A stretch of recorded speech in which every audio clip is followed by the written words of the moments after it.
Hi everyone! Today we are going to continue our journey through the world of tomatoes. I'll tell you about 5 delicious varieties that you may not have heard of yet. All of them turned out to be delicious, and I'll be glad to share some information about each of them with you.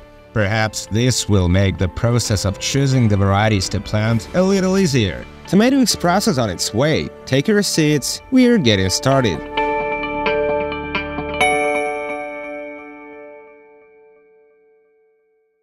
Today, I propose to start with pink tomatoes, more specifically with a variety called Hens German. It became widespread thanks to Helen who received seeds from her friend Sue Grunholz from Iowa about 25 years ago. By early August, the plants were up to 6 feet 7 inches or 2 meters tall. And yes, they have the potato leaf I love. The tomatoes are flat round, slightly ribbed, and delicately pink in color. I choose red and pink varieties especially carefully, because sometimes they can be very similar in appearance, but how different their taste can be.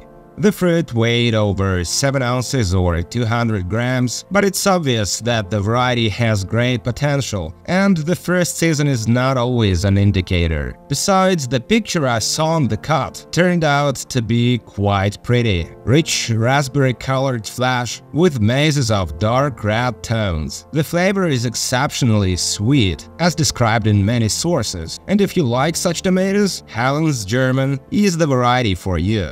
And even though I prefer tomatoes with acidity, I absolutely loved this flavor. It's a richly sweet tomato flavor, and to tell you the truth, you don't find tomatoes like this very often. You want to eat it, and this for me is the main and primary factor of any variety in principle. After all, a tomato should be tasty in the first, second, and third place. Hens German is exactly this type of tomato.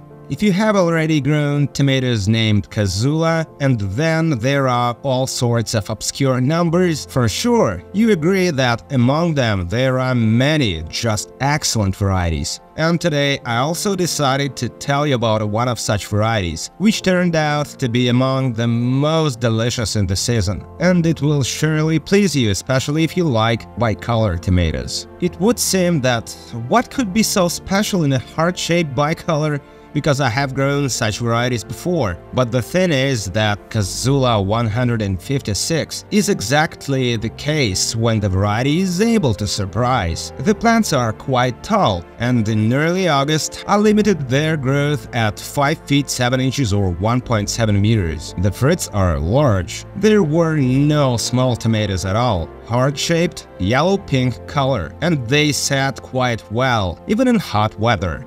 The weight of tomatoes was from 12 to 14 ounces or 352 to 394 grams, and this is quite a decent result for a heart-shaped variety. On the cut, the flesh is yellow-orange in color with pink lines and a small number of seeds. But most of all, in the case of this particular variety, I would like to talk about the taste. Tomatoes are very fragrant, sweet, with a fruity acidity. The flavor is long-lasting and deep. Suffice it to say that immediately after shooting tastings of the next batch of tomatoes, I ate all the tomatoes of the Kazula 156 variety that were on my table at the moment. This is definitely one of the pearls of the Kazula tomato line. The flavor is unique, memorable, and bright in its own way. The variety is definitely on my list of strong suggestions, and if you haven't grown it yet, believe me, sooner or later it should be on your table so that you will experience the same sensations that I experienced during the tasting. To be honest, I didn't expect Kazula 156 to turn out to be such a tasty tomato. By now, I consider it one of the most delicious bicolors in my collection.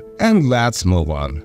Ananas Zebra is another tomato that I liked, and there were reasons for that. Tom Wagner's selection was the result of a cross between green zebra and ananas tomatoes. Plants are indeterminate, but not too tall. By the end of August, their growth was about 5 feet 7 inches or 1.7 meters when grown into stems. The tomatoes are ribbed, rounded, with green streaks. When ripening, the pink color of the fruit becomes more and more noticeable, so it's not difficult to know when it's time to pick them. The weight of the tomatoes caught on camera was 11.5 and 12 ounces, or 326 and 350 grams. In fact, they were larger. I just didn't immediately remember that I hadn't yet filmed and tasted the Ananas Zebra tomato variety, so the largest ones were eaten before filming began. Already on the cut, this bicolor tomato reveals its beautiful color. Emerald flesh, flecks of pink. I definitely like this picture. The tomatoes are sweet and very juicy, without any noticeable acidity. Flavorful, delicious. Such varieties certainly decorate the tomato world and the world of gourmets. The flavor is perfectly fine, and for salad it's a great option. Ananas Zebra is another tomato that you want to eat. Exotic and undeniably tasty fruit, which is why it deserves its place in this review.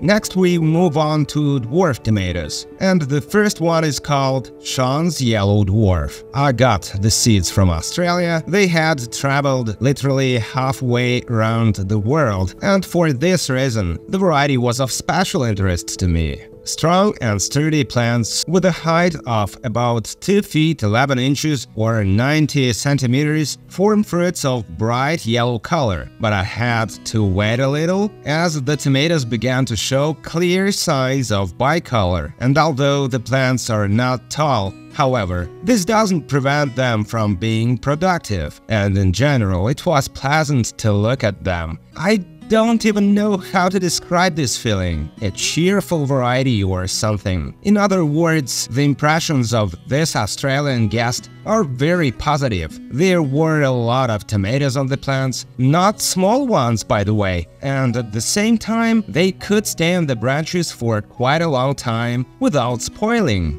Fruit weight started from 7.5 ounces or 212 grams and reached almost 10.5 ounces or 300 grams, which, given the number of tomatoes on the plants, made Sean's Yellow Dwarf one of the highest yielding dwarfs of the season. Tomatoes are dense and juicy, on the cut mainly yellow-orange color with flecks of pink tones. The flavor is sweet and satisfying, without noticeable acidity, with an unusual, fruity aftertaste. I find it a real plus. And if I had to choose yellow dwarfs or bicolor ones for next season, Sean's Yellow Dwarf would definitely be among the first to come to my mind, even though I've had more than a few good varieties from this line over the past season.